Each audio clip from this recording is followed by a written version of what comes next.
today we are going to look at Istation, since some of you said you were a little um, unsure of how to get to some of the reports and the programs and, on the program and stuff, so we're going to take a look at that today. Okay, so make sure that you are logged in to your Istation account. Does everyone remember their Istation account? Yes. Okay. Is everyone logged in? Yes. Okay, so when you get there, the first place I usually go to is the classroom tab. Once you're there, over here, if you ever get a new kid, there's your login cards. That's really the only thing that I use very often over here is the login cards, and that's only when I get new kids. Okay, if you scroll down, they have a section for reading and math. The biggest thing on these for both of them is the priority reports that you'll see right here. So if you take a look at the priority report for reading,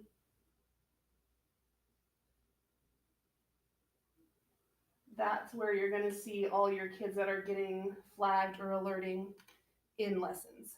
And it will also, right here, it does tell you how many kids are alerted in each lesson. So if you're wanting to focus on like pulling the group first, that's going to get you the biggest amount of kids. I can see this one has 4 kiddos in it, so that might be the first group that I pull. But also do remember, if kids are in this kind of orangey color, that means they're critical alerts, which means they're scoring below the 10th percentile. So those kids definitely need more attention, but also remember that a lot of those kids are being pulled by ESL or SPED or the interventionist for tier 3 accommodations. So if that's happening, you might not pull them just because they're getting pulled so much and they won't get their time on the program. But it does break it down and tell you which kid is in which, or has alerted in each group. In math, it really is the same thing. Usually we see less kids alert in math. Ooh. We do see 9 kids in my class have alerted on comparing fractions by creating common denominators. So that's definitely a group that I would pull quickly. I'm just looking to see who's in there because I think I've done this with all of these kids. Okay. The priority report is definitely an important report to go to. Another one, if you have, let me go back here. Also on the priority, that is not the priority report. On the priority report, you might, I don't have any right now, but you might sometimes see that kids that are flagged for idle time or excessive logouts. If you get that, I would recommend going to, let's say this kid alerted in that. If you click on their name,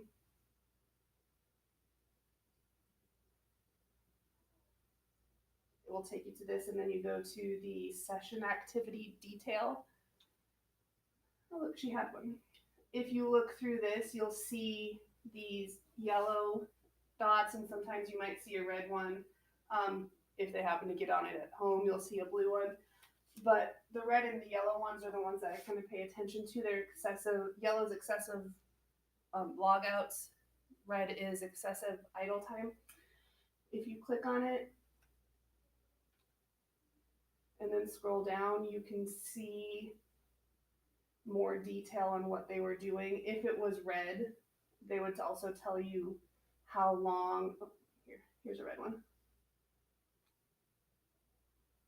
Okay, so for example, here's a red one. It says that she was on for 4 minutes and 42 seconds, but was idle for 3 minutes and 42 seconds. So that might be something you talk to that kiddo about to make sure they're actually doing their work while they're on the program and not just sitting around talking to their friends.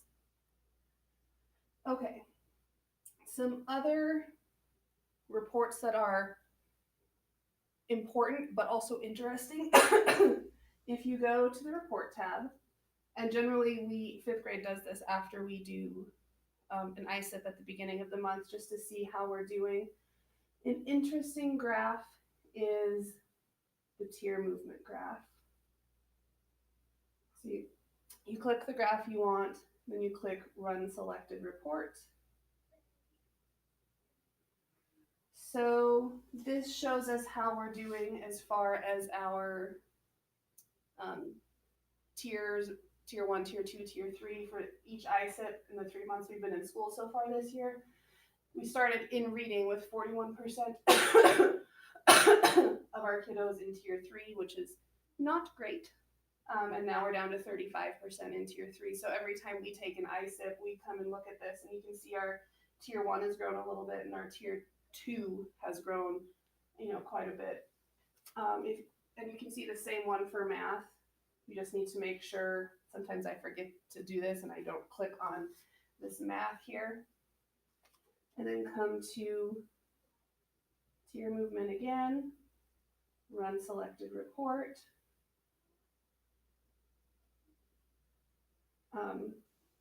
Math is where we're seeing our biggest improvement right now, actually. In October when we took the ISIP, we had 60% of our kiddos in tier 3, which is a little scary, but this time we're down to 43%, and our tier 2 grew quite a bit, and our tier 1 is holding steady. So that's an interesting graph to look at just to see how your class is progressing as you go.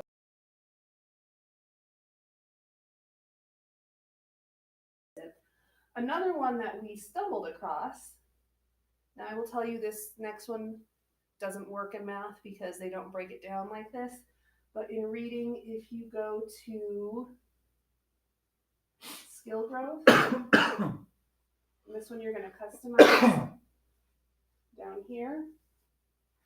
You can do overall reading, but you can also break it down into the different areas of the test. So now this depends on whether or not you're doing early reading for the K2s, or 3 through 5 we do advanced reading.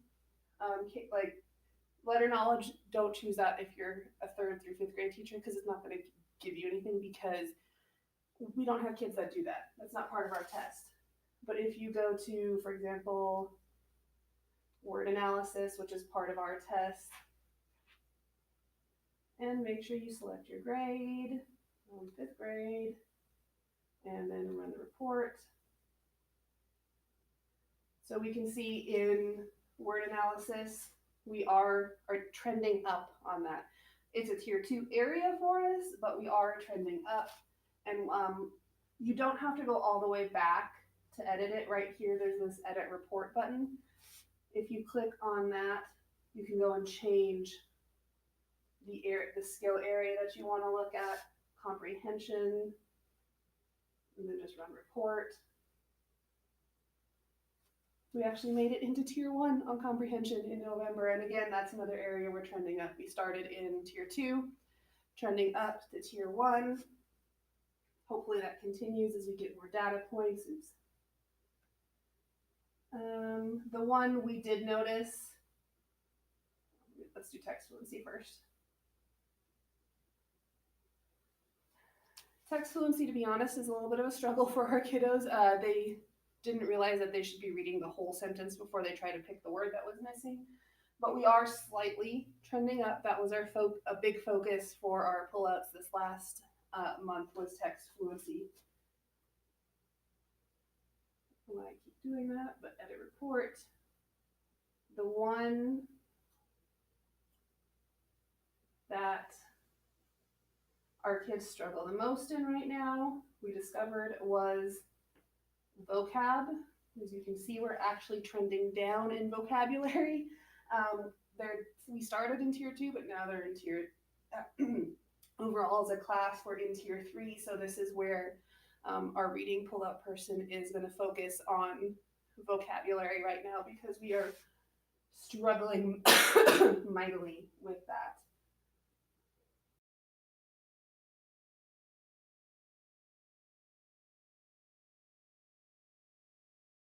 to the report tab. Another report that fifth grade just found interesting was the rates of improvement.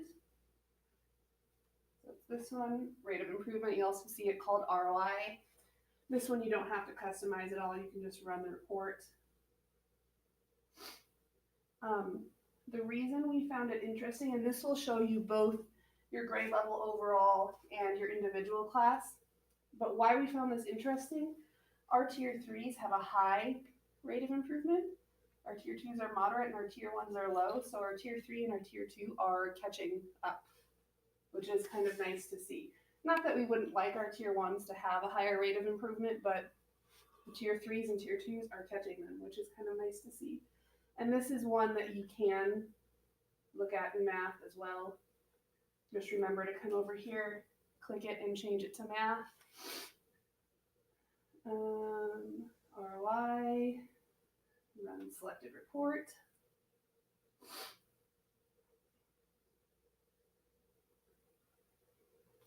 Okay, so in math, our tier 3s and tier 1s actually are high rates of improvement, and tier 2 is low, so tier 2 maybe needs just a little bit more attention.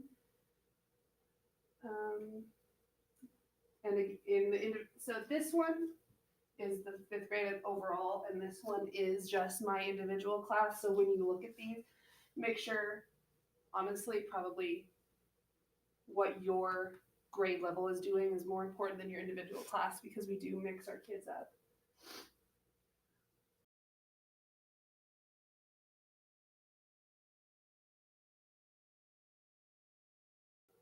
And then the last one that really is useful for teachers, and also this one is the one that I would give to parents, is the student handout summary.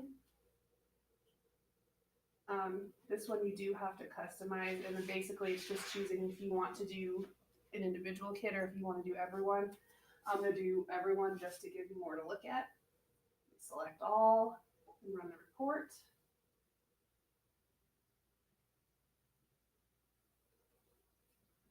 And this one sometimes takes a while to load, so we be patient. Okay. So this kiddo. Okay.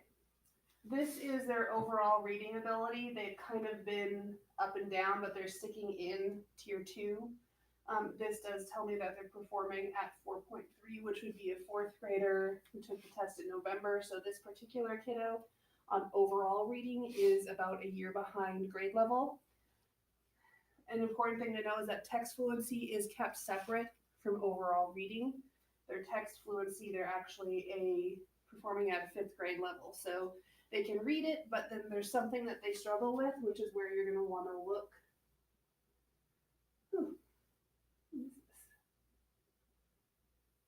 Down in here. So this kiddo on text fluency started the year in tier 1, went down quite a bit in October and has come back up in November. Comprehension, she's all over the place in. Word analysis, she's trending up in. Vocabulary is her biggest struggle, and this is an ESL kiddo. So I kind of would expect her to struggle a little bit more with vocabulary, but definitely would be the area that I would want to work in. And you get one of the, it also tells you if she's alerted on anything. So I know she's alerted on making inferences, and this one has been addressed, and it tells you when the intervention note was entered. So we also could look at her intervention notes. But each kid will have their own set of information. Like here's a kid who's 6.3 overall reading, so this kid is actually a year ahead on reading, and make huge gains in comprehension this time around. They started in tier 3 and are up in tier 1 now, and kind of have some steady growth. Sometimes you'll see the kids go up and down. This kid is just going up and their trend line's going straight. This is the one that I would show to parents, especially come conference time. And if you have parents that are wanting to know where their kids are at, this is the one to show them because it shows that tells the parents the grade level they're working at and how they're doing on each area. The math one looks a little different.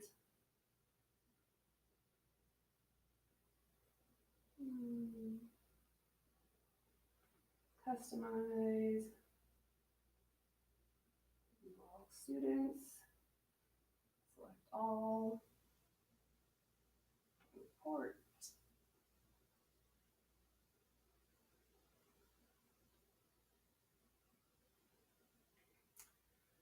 The reason the math one looks different is it doesn't give you a grade level for math. It gives you a quantile, which parents are not going to understand what that is. So generally what we tell parents, if they're in the green, they are on grade level or higher. If they're in the yellow, that's more like 4th grade. If they're in the red, that's more, excuse me, that's more like 3rd grade or lower for ability level. Just because the quantile is hard to explain to teachers, let alone parents. So this kid, this was September, October, she went way down, but has come back up and she's actually into tier 2 now for math. You also will see, this is different than what you would see in reading. This is their overall math score, and it gives some suggestions for areas that they need to work in. So this student, they say, should be working in numbers and operations base 10. And it's knowing this is like things with decimals and hundredths in the place value system. Okay. Again, for math, this is the report that I would show to parents because of the graph like this. And since we're not giving grades, this gives parents an idea of where students are at as far as how academically. If you want to equate it to grades, I would not equate it to grades unless they specifically ask. Green would be more like an A-B range. Yellow would be more like a C-D range. Red would be more like an F range. But again, I would not bring that up unless parents are like, okay, so what's their grade, and they won't let it go.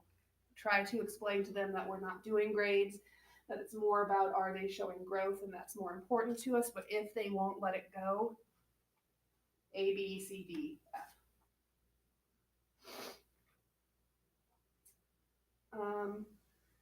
There are some, excuse me.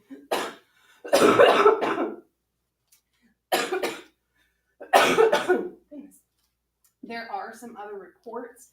I have not spent as much time on those. The ones that are the most useful to me are the tier movement, the skill growth, and the summary. Does anyone have any questions? Nope. Okay, then you are free to go. We'll talk about the actual program that the kids see next time.